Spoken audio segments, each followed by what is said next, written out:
elevated bridge march. So we're gonna use the bench here as our way to elevate our feet.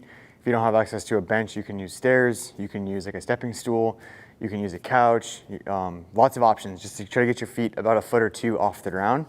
If you get a little bit too high, it's gonna make it easier. So typically the higher the box, it'll get your legs more vertical. It becomes a little bit easier. The lower the box, the harder it's gonna be.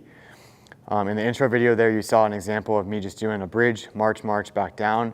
You can also add a band around the toes to increase the difficulty because it's gonna require you to use your hip flexors a little bit more, and it forces you to push the top foot down into the bench to where you get your glute and your hamstring to fire a little bit more. And I'll demonstrate that in just a second. We're gonna do our best to keep our legs straight because we're trying to train our hip and our hamstrings with those legs straight. So when I'm gonna go to my back, I want my heels to be right on the edge of the bench. I'm gonna push my low back into the ground and kind of tuck my butt under me. I'm gonna bridge up, trying to get into a straight line from my heel to my shoulder.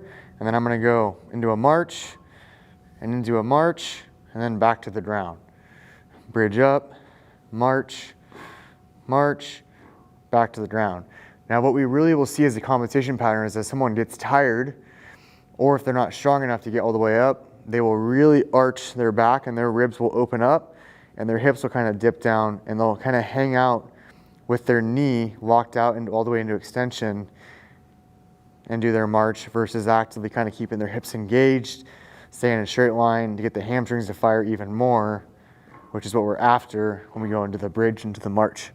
So when you bridge up, march right leg, left leg back down, that'll be an example of one rep.